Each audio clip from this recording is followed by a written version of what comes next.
Nous sommes dans la rubrique Les clés du monde avec James William Gbagidi et ça va se passer en Afrique, dans un pays qu'il nous précisera lui-même. Bonjour à vous James. Bonjour à vous Loris, Freddy d'abord, vous aurez pu le préciser Où nous conduisez-vous? Je nous conduis aujourd'hui au Zimbabwe tout simplement puisque c'est le cœur de l'actualité africaine ces dernières heures. Et ça chauffe. Ça chauffe au Zimbabwe et ça tire. Coup de force contre Robert Mugabe, ce que l'on sait. Et si l'on ne le savait pas, on le saura maintenant avec James William Gbagidi.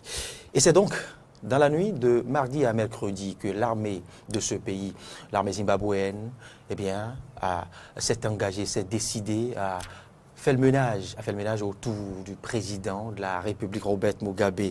Alors, James, que sait-on exactement de ces événements?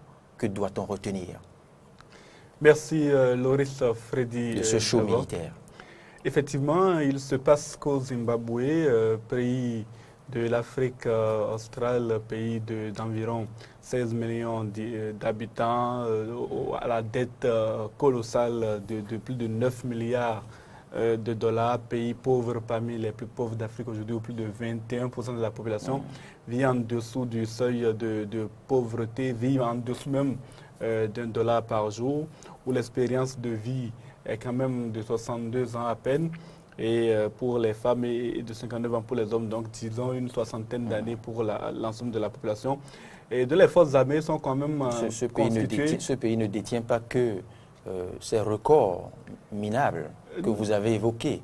Il y a aussi un autre record. Ce pays a le président le plus vieux. Oui, ce pays a le président le plus vieux et celui qui a la plus longue durée au pouvoir en Afrique, c'est Robert Mugabe, 93 ans, qui dirige donc le Zimbabwe, dit-on, d'une main de fer depuis 1980, avant même votre naissance, hein, Loris Freddy d'abord, je dénonce. Pourquoi tenez-vous à préciser tout ça? Je révèle au public.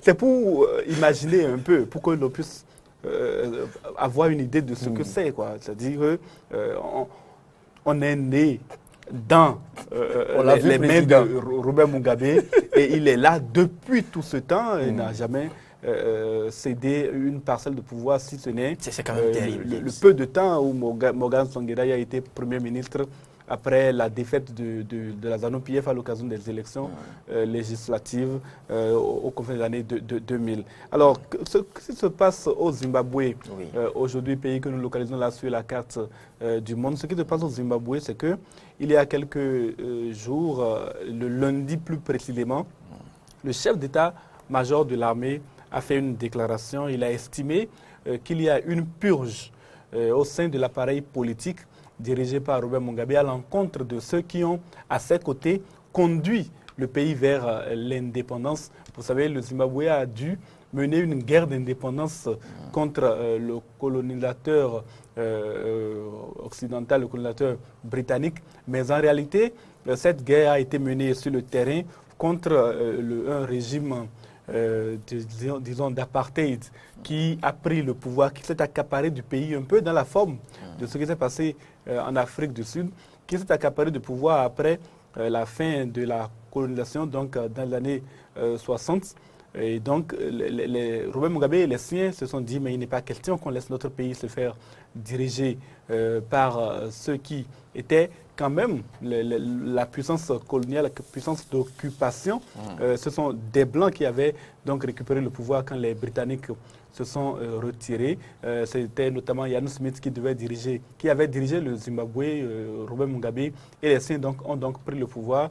La ZANU-PF a donc fini par chasser les Blancs en 1980. En fait, chasser les Blancs, c'est un peu raciste, peut-être comme expression, mais en tout cas, cette frange de la population qui n'était pas forcément celle qui devait diriger le pouvoir, qui n'était pas majoritaire, a fini par céder et le Zimbabwe a obtenu son indépendance en 80 avec Robert Mugabe et il est considéré qu'avec d'autres personnalités comme Emmerson Mnangagwa, comme l'actuel chef d'état-major de l'armée, comme ces caciques de la guerre de libération. Et c'est d'ailleurs pour cette raison que Robert Mugabe a en Afrique une figure aujourd'hui assez controversée. Certains qui considèrent que c'était des leaders de la lutte pour l'indépendance du continent, tandis que d'autres le considèrent comme un despote au regard de la gouvernance qui a été la sienne pendant ces 30-40 dernières années. Donc, Robert Mugabe a décidé, semble-t-il, en tout cas selon ce qu'a dit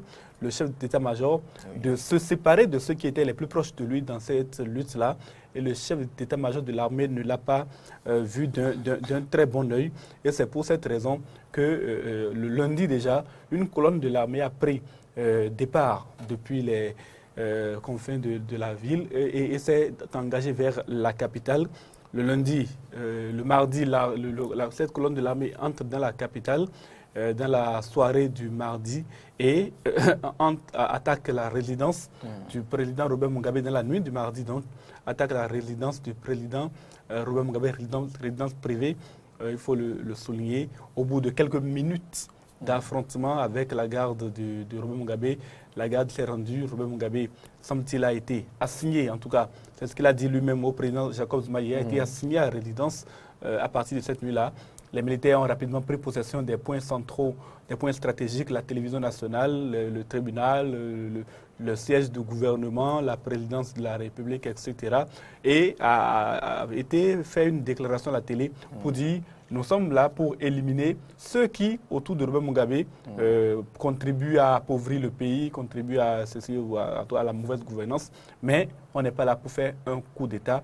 Le président reste Robert Mugabe, il n'a pas été dit clairement, mais en tout cas, ils ont dit qu'ils ne sont pas là pour faire un coup d'État. Donc, voilà, le mercredi matin, le pays se réveille avec les militaires qui contrôlent la capitale, qui contrôlent les accès stratégiques, mais le pays vit.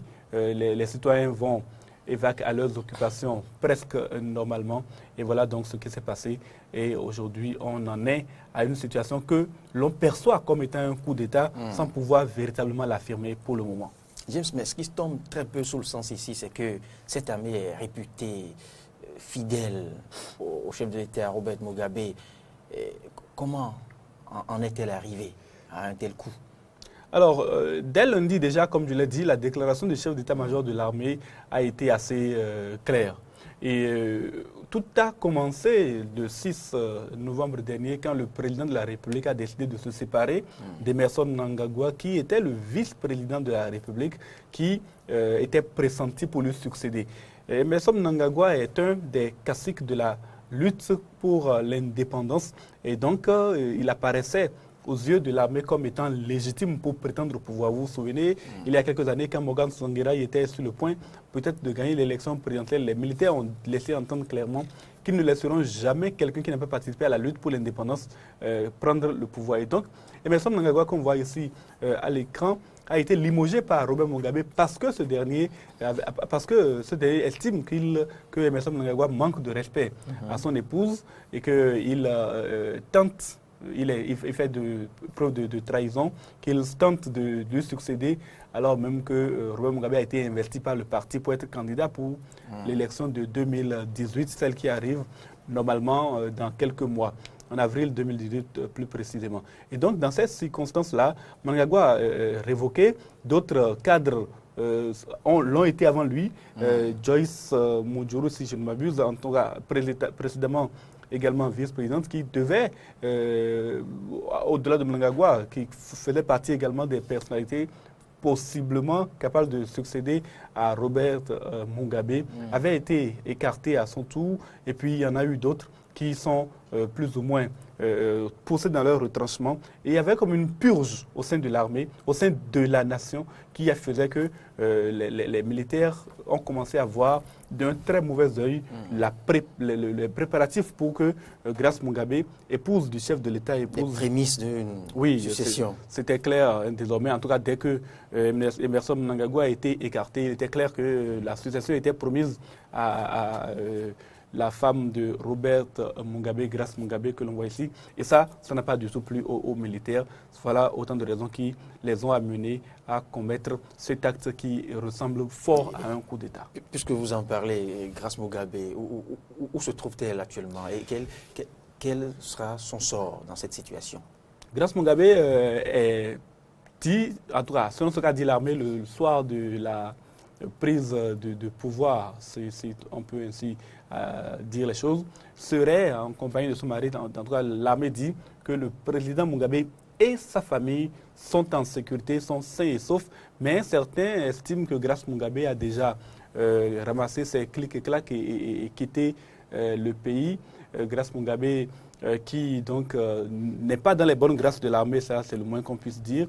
L'armée a clairement signifié que c'est son attitude qui est à la base de cette prise de pouvoir. Et puis on a vu un de ses plus proches lieutenant de Grace Mugabe, je veux dire, ministre des Finances notamment, se fait arrêter. C'est la seule personnalité importante qui a été mise aux arrêts dans cette situation que le pays est en train de vivre depuis quelques heures. Donc, à partir de ce moment-là, on peut comprendre que Grace Mugabe n'est pas vraiment dans les bonnes grâces de l'armée. Et puis, on ne sait pas exactement aujourd'hui, puisque Robert Mugabe lui-même, quand il parlait avec le président sud-africain, n'a pas dit exactement où se trouve Grace Mugabe. On se demande effectivement quel est son sort. De toute façon, avec le coup d'État qui a été commis, il est clair que ses ambitions politiques sont en train de disparaître si elles n'ont déjà été enterrées. James, vous avez proposé tout à l'heure une photo très expressive, parce qu'on dispose plus d'assez de minutes, sinon j'allais demander qu'on ramène encore cette photo qui exprime, qui dit tout de la longévité, qui précise que ce président croupit sous le poids de l'âge. Oui, effectivement, Robert Mugabe, 93 ans quand même.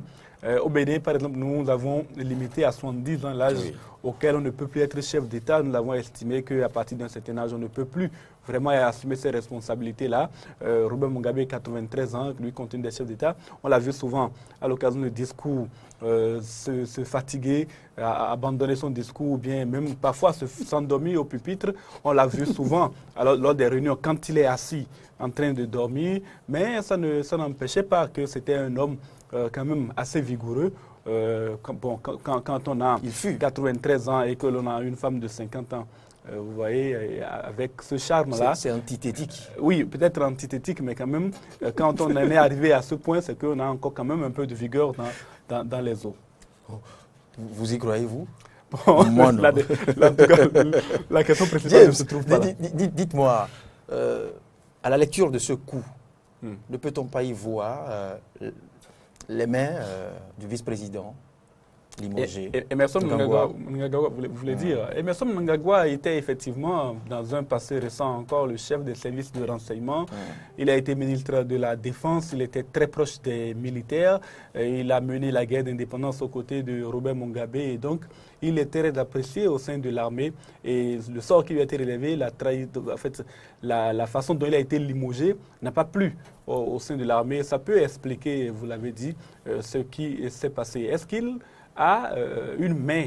Est-ce qu'il a donné des ordres? Est-ce qu'il a donné des recommandations à l'armée pour que le coup d'État, en tout cas le coup de force puisse se produire? On n'en a pas la preuve jusqu'à présent. Emerson Mnangagwa refuse de s'exprimer pour le moment. Les militaires non plus n'ont pas dit s'ils l'autorisent à rentrer au pays. On estime qu'il est soit en Afrique du Sud, soit en Chine. Il n'a pas encore prononcer le moindre mot qui puisse laisser entrevoir qu'il est derrière ce coup d'État. En tout cas, vous savez, les prochains jours nous seront très bénéfiques pour comprendre ce que lui-même pense de cette situation ou s'il est en dessous. Et dans de pareilles situations, on s'attend toujours aux réactions, non seulement sur le plan interne, mais de la communauté internationale. Oui, il y a plusieurs réactions au plan interne. Déjà, vous avez vu sur certaines images, les Zimbabwéens, ils sont plus ou moins indifférents à ce qui se passe. C'est vrai qu'ils en parlent beaucoup et ils se demandent. Est-ce qu'ils ne vont pas l'accueillir comme un soulagement?